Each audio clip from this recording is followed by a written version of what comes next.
everybody. I'm Rick Rosen. I'm the artistic director and founder of Cordis Mundi, but you already know that. The reason we're here today is to introduce you to our two newest members. And those two newest members are Jack Sariego, tenor, and James Wells, baritone. We're thrilled to have them with us, and here we go. Jack, tell us a little bit about yourself. Okay, well, I music is not my vocation; it's my avocation. So I'm a general and trauma surgeon with specialty training in surgical oncology. So that's my real life. But musically, I actually was a kind of a late bloomer. I started singing in medical school. We had a very active choir in medical school. Started singing in medical school and sort of never looked back after that. So that's where I am, and I can tell you late in a little bit about some of the sort of nuances of my musical career. But that's the basics. Now, I also understand that you're singing in not one, not two, but three choruses at the moment. Is that true? That is correct. That is correct. Oh, good. Okay. We know what you're doing with most of your. But James, tell us about yourself. Well, I have this belief that musical interest is there's probably something like a gene or some disposition to it in all of us, and I had that as a kid. I had a toy piano in my playpen. I remember have had a piano ever since. I was interested in music so much so that I junior high school did a Chopin concert memory, and my parents were so frightened I'd become a concert pianist. They roundly discouraged me from music. They thought I'd be a starving musician and be a dependent. So, Jack, a little parallel there. I went into a pastoral ministry, but shortly thereafter, I met a lady whose father was also a surgeon and got me interested in the medical world. And I became a medical ethicist. And from that, I went into medical administration and working with long-term care. But music has been a very, very strong avocation with me in terms of I've had jazz bands. I've all through my career, I've played classical. Eric Routley at Westminster Choir College and Princeton Seminary were very influential in my life, as was, interestingly enough, people like Lionel Hampton, the members of the Four Freshmen. And I think music and medicine goes together really well. One of the groups I played with was the Docs of Dixieland in Gainesville. And we did fundraisers, and music has just been always part of my life, and I'm glad to continue that now with Cordis. I happen to believe that music is medicine, and I think we'd all probably agree. James, you mentioned the Four Freshmen, and that's particularly interesting to us because, of course, Cordis Mundi sings a Four Freshmen song and is looking at other ones to do. Can you talk a little bit about your involvement with the Four Freshmen? Yes. One of the things I did when I was in college, I took time off. I had a road band that was piano, bass, drums, and sax. And we played jazz, we played Brubeck arrangements, and we could read music, but primarily we backed up either has-been or wannabe acts. We played with Paula Kelly and the Modern Eras, played with the Coasters, a number of other groups that were, it was a nostalgia tour in the 1970s. And we were one of those few who could both read music and as well as do the jazz stuff. And we were getting pretty discouraged with what we were experiencing. And the Four Freshmen came along as one of the gigs we worked with them on. They were pretty much self-contained, but they had played with us a bit, but they were total jazz musicians, and they were totally incredibly good musicians. And I just love their sense of harmony. They introduced me to people in a very serious way, like Bill Evans, George Shearing, those kinds of harmonies, which I just love vocally. And you've seen that, transpire now with groups like the Manhattan Transfer and a number of tight choral groups. And that's, I think, what I like about Cordis. Even our reimagined Cordis, Rick, we have a smaller group, which I find challenging, but extremely in that zone of where the freshmen, where you really have to listen to the nuance of each other's, not only tone and voice, but how we shape our vowels, what we're saying with the music, not just singing the notes and showing up, but what do we want to say with the music? And I think under your leadership, we've been able to engage some of that spirit that I experienced with Bob Flanagan, Ross Barber, and Kenny Alvarez, and those that incredible group of guys who were in that group. I'm flattered to even be mentioned in the same grouping with some of the guys you just talked about. You bring up an interesting point, which is that when Cordis started our regrouping, which would be last year, I don't know if this will show up. We had these little things made for each of us to carry with us in our pockets, which simply say, Cordis Mundi 2324, listen. And that has very much become, has kind of come to the fore in what we're doing. From my point of view, I feel like we are listening a bit more than we used to, which is in no way a slam on the other guys. I think it's just that what we've done is upped our game to some degree. And you do make a good point. With fewer people, there's nowhere to hide, right? Naked.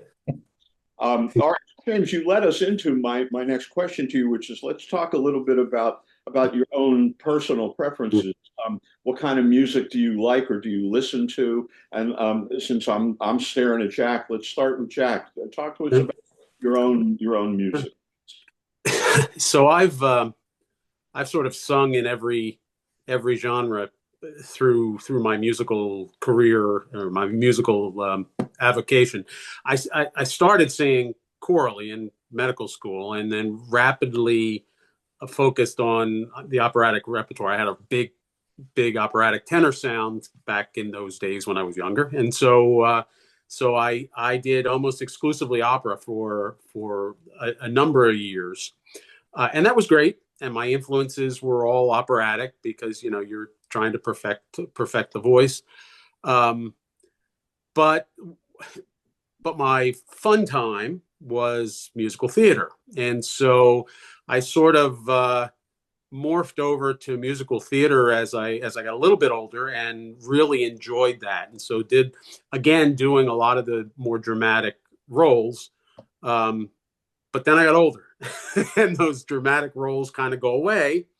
And although there are still some around there, I gravitated towards more comic and character roles, which has been a lot of fun, which is what I've done in the last 10 or 12 years or so. But in addition to that, I've also sung in jazz groups. There's a bunch of doctor-based jazz groups, both here and in Mississippi, where I lived for a long time, and had a great time doing that. So that's sort of where how the musical movement has been with me. But if you really get to the root of what's feel good music to me, and there's a reason I'm saying this, that I'm talking about this, it's always been sort of that early music, Baroque, polyphonic sound. It's tight. The harmonies are tight. It's one voice. And it's a very pleasing sound to me. It's hard to find groups that focus on that. And I've always wanted to sort of sing in a group like that, but never was able to find that. And then along comes Cordis, because that's really what we do. I mean, it's not all early music, but it's all that tight harmony, one voice, no individual sounds. It's that fusion of all of those things that are just so pleasing to me, and I think that's the product that we present in Cordis. So it's great. Nice. That certainly is what we aspire to. Well, right. Brother James, same question. Musical influences. What do you listen to? What do you like? In the last 15 years, I've deepened my interest in classical music, having been very active in the church. The reason I left the Presbyterian Church was, well, some theology, but mostly music. The music in the Episcopal Church, it just seems in a general basis of much higher quality. And I studied hymnody, and I was very interested in hymns as an expression of poetry and well-being, theology, that kind of thing. But I grew up hating church music because it was romantic, and then I didn't like romantic music, which Jack, I missed out on opera because of that. Then Mhm. when I discovered my wife, who just, she and her family had subscriptions to the Met in New York, I figured at this point I better do operas. So I went to Rigoletto as my first, and I guess I grew up in a family. There was no type of music that was that was like verboten. Everything was looked at and interesting. And at one point in my career, I played with a country band in Florida. And another part, I just, I've liked the jazz that comes naturally for me. The improvisation, as Rick, you say, I'm more of a kind of a arranger and vertical thinker than line thinker and singer. But I'm pretty eclectic. I'll never forget, I was working with Lionel Hampton. After a gig, we went to this little cafe out in St. Petersburg Beach at 1 in the morning. And there was this pop music playing on the jukebox, and in the middle of it was a marimba solo. And at that time, you had to get up and put a quarter in to hear it again. And he made them play that 5 times because he absolutely loved it. And it was not his kind of music. I mean, this was not Flying Home or I've Got Rhythm. This was, kind of some, he loved that marimba solo. And sure enough, the next night in the middle of one of his tunes, that solo comes just ripping out there. And he taught me there is something of value in all kinds. I disliked rap, for example. Then you listen and experience Hamilton, and you say, Mhm. well, you know, maybe the world as I defined is too small. So that's why I look at music as something that's broadening, and my own tastes are ever changing. I think the other thing too is the technicality. Right now, I'm studying some pretty serious piano stuff with a classical player from Juilliard, and the precision of the classical period. I mean by that, Mozart, early Beethoven, also impresses me. There's something there, I think, for the pianist or the keyboard or the string woodwind player, that's similar to what you experienced, Jack, with singing in the early polyphonic material. There's a purity and precision of it going along with the technical improvement of those interests that have sort of captivated me. And I'm very interested in the sounds that come out of that restraint compared to what's going to come out long later with romantic music, and then the American music experience with everything from white and black spirituals to contemporary classical music. I do like contemporary, you might say English choral music, the Chanticleer kind Mhm. of thing. Mhm. Find that really fulfilling, although I think 80% of it's beyond my ken to sing, unless I'm with a lot of strong players. It's it's an amazing sound, and particularly in the spaces those sounds are made. So that's kind of my potpourri of musical interest and taste, Rick.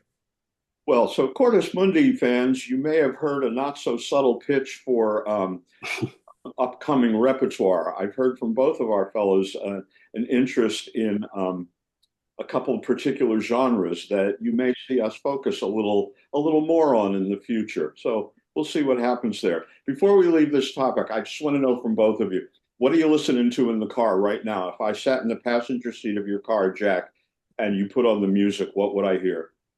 Well, this week you'd hear some classical Broadway stuff because I'm about to do a cabaret. So that's just working through music. But what you usually hear, and I left this one out because this is because I lived in Mississippi for 10 years. So what you usually hear is country music.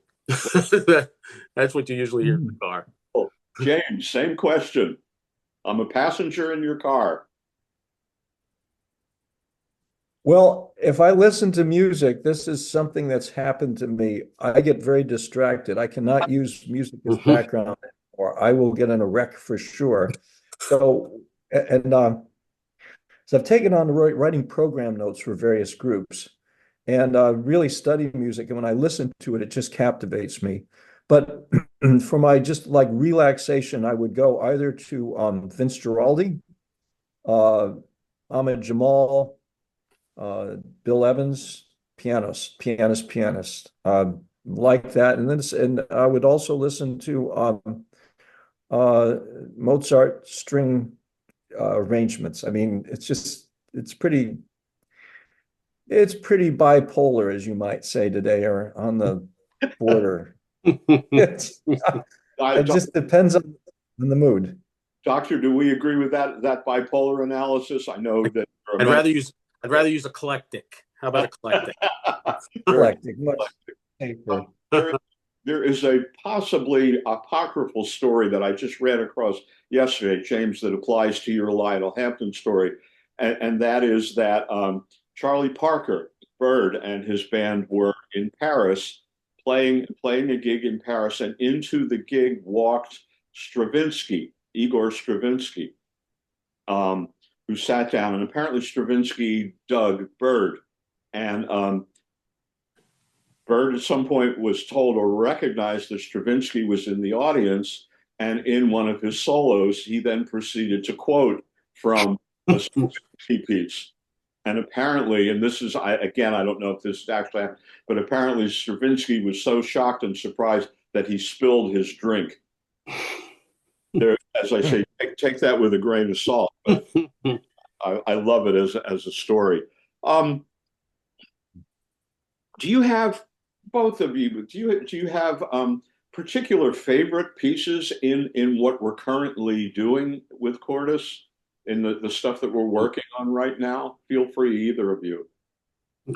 I can honestly say that no, I have no favorite pieces, because it's the mix. That's the nice thing, is the repertoire is such a mix. I mean, we've got things from, some sort of standard classical polyphonic kind of stuff to contemporary stuff to spiritual related stuff. So yeah, it's the mix that really fascinates me, and that it's that repertoire. So kudos to the group of us that decided on our repertoire.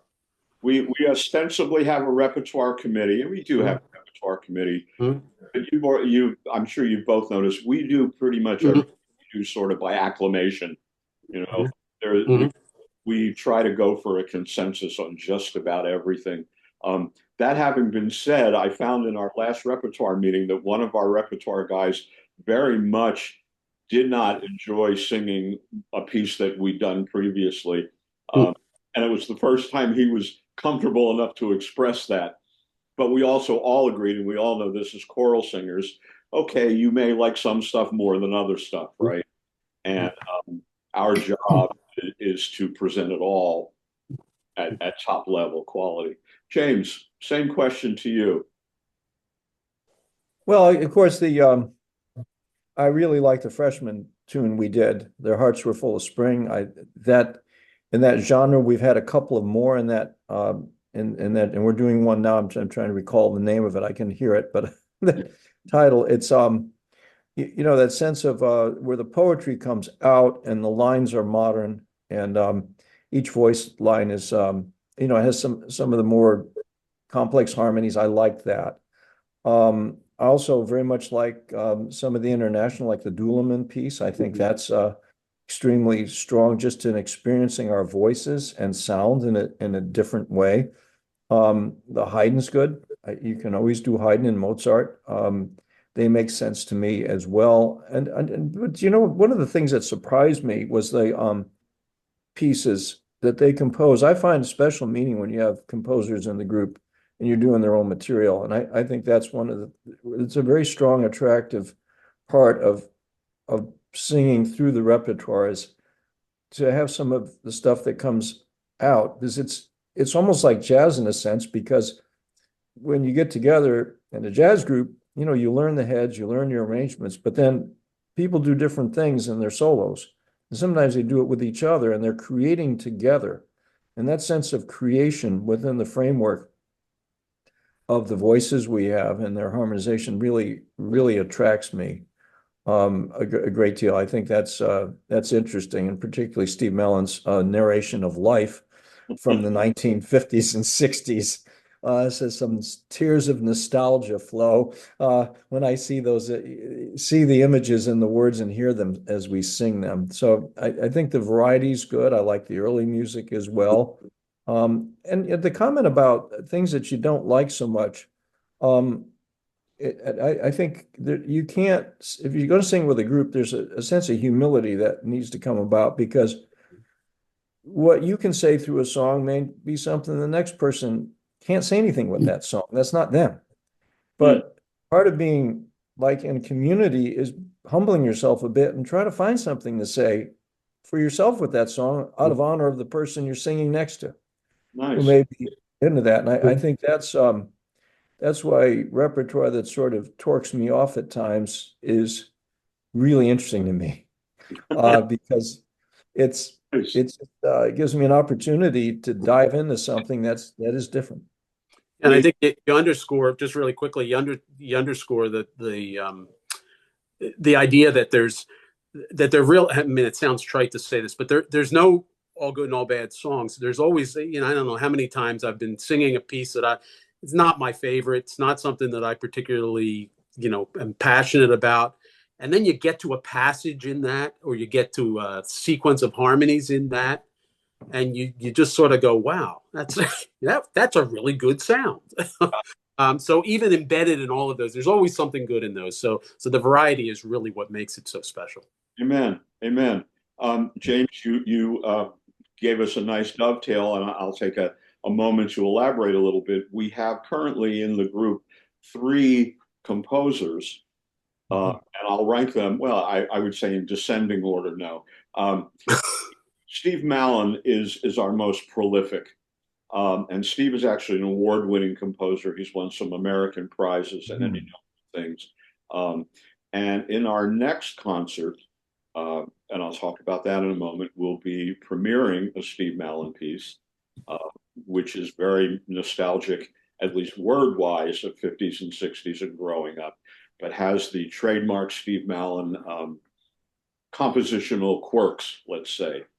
Um, in that concert will also be premiering, and this is news to you guys because you haven't seen it yet. Jason Gersh has given me another new piece, and we'll be including that in our next concert.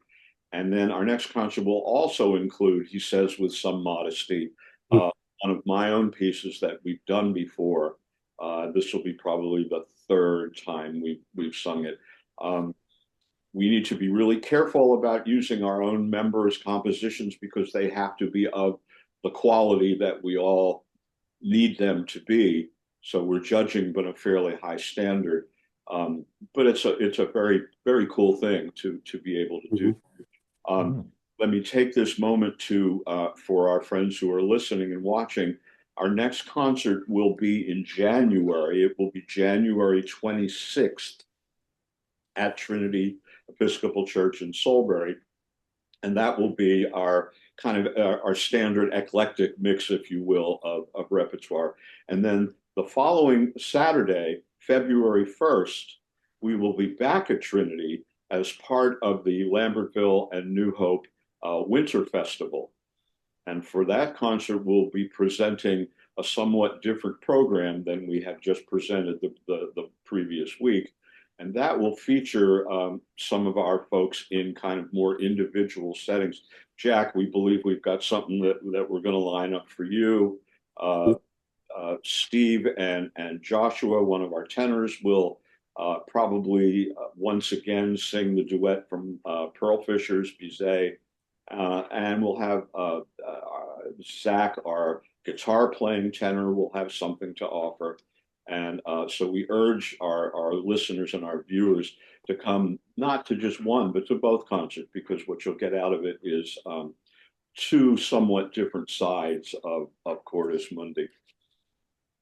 I think we've kind of covered it. Gentlemen, are there anything else that either of you would like to add to our discussion or talk directly to those folks who are, as we used to say in the old days, are those folks who are tuning in? Did we cover it? I think we did, but I think if either of us got started on something, we'd be going on for another 20 minutes. Yep, I agree. Yeah, I think we covered it pretty much. Very good. I would like to conclude by saying we are thrilled to have both of you with us. You have both made major additions to what we're doing and into our no other way to say it than are rebuilding. And the addition of both of you guys has kept Cordis viable and has actually helped us to grow as we, even with fewer people, we are expanding and evolving in different directions. Something we couldn't have done without the addition of both of you guys. So on behalf of the band, I thank you, and I'm very glad to have you with us. Okay, guys, last chance. Well, thank you, Rick. I'm sorry I missed you as one of our major composers, so sorry about that. Well, actually, James, if you heard, I feel that I ranked us in order. I would put Steve first, Jason a very close second, and this is without any false modesty. I would rank myself number 3. So no, believe me, no offense taken. Anybody who can write pogo, I'm just impressed. You are. Well, there you are. I can't add anything to that. All right, so gentlemen, I appreciate this time with you, and you know what we're going to be doing next week, right? And so practice your music, and I'll see you soon. All right. Thank you very much. Thanks. Peace. Bye-bye. Thanks, guys.